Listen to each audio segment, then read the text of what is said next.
First, I want to wish everyone happy International Nature Journaling Week.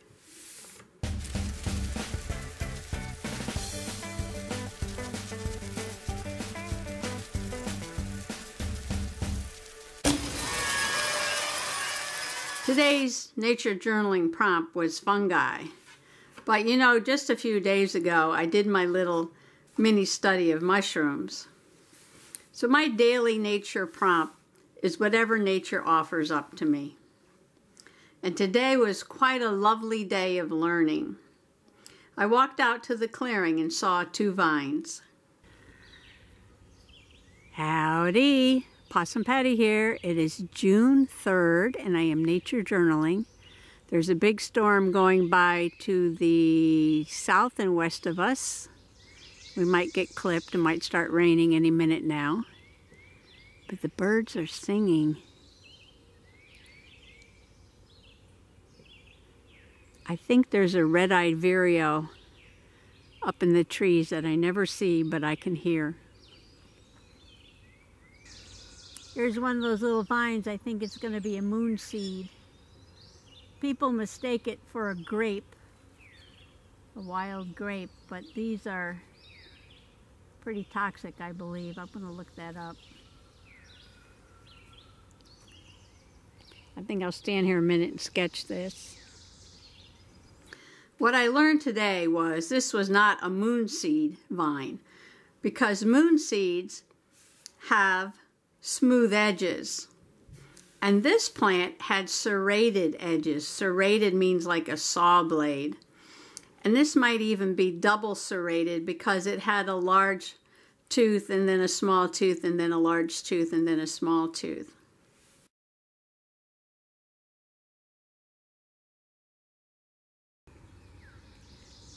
Several of the things I noted while I was journaling, and this is the beginning of the sketch in my journal,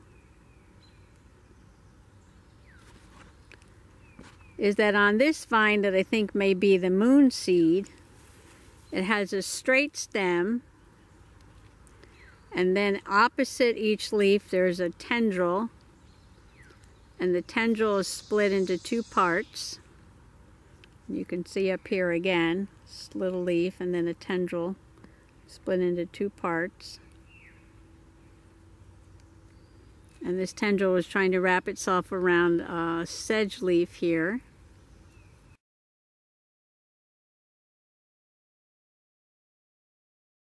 Moonseed doesn't have tendrils, and this grape plant has a tendril opposite the leaf, and it's split in 2 at the end.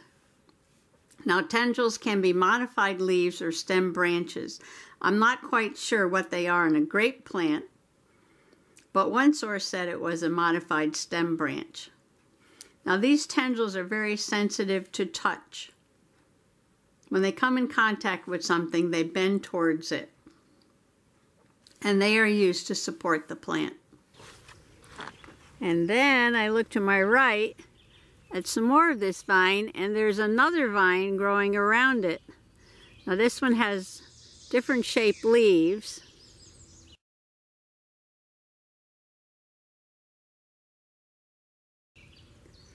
And no tendrils. Instead of growing straight and having tendrils to hang on to things, this one is using its stem to completely wrap around the other vine. So we have a vine entwining another vine. The other vine that was growing up around the stem of the grape vine, I believe was not a morning glory, but a hedge bindweed. Hedge bindweeds don't have any tendrils, but the entire stem bends around an object. And this stem was going counterclockwise. And just to my left is another one, only this one is growing up a fern leaf.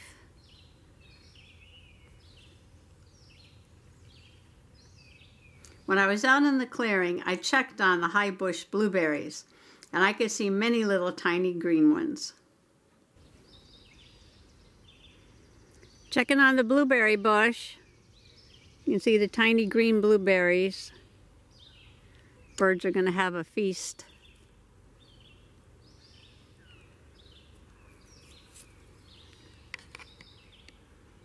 Walking over towards the sand mound, I found a big blob of spit.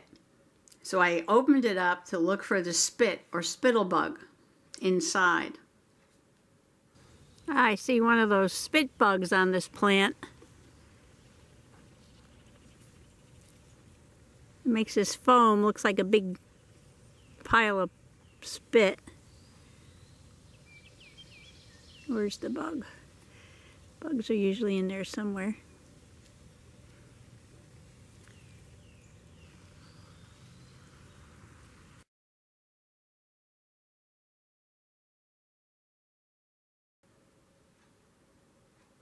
I did a quick little sketch of it, but when I came inside, I did some research.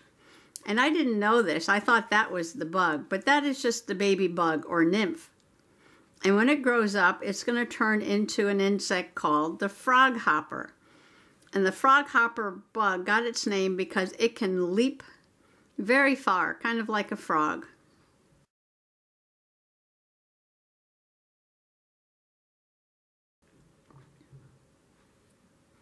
And the other insects that I encountered were these, what I thought were ladybugs or ladybird beetles, but were actually Asian lady beetles. And they were mating on a leaf.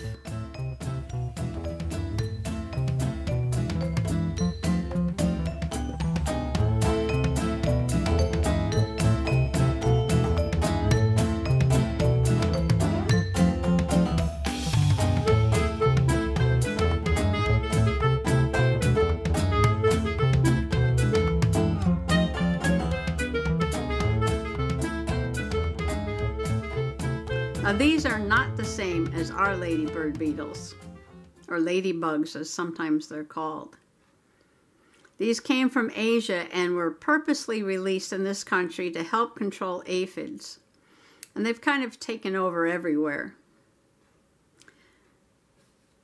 And I guess apparently they're not as friendly as our ladybugs or ladybird beetles, because these ones may bite.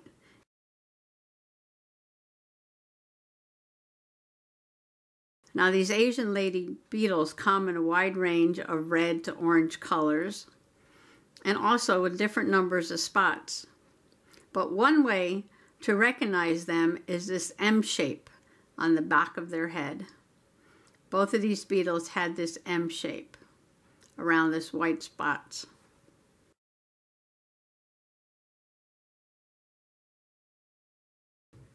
I'd just like to thank those viewers who share their stories with me in the comment section below. It's a lot of fun for me to hear your stories after I tell my story. Thanks for coming along today. Bye-bye.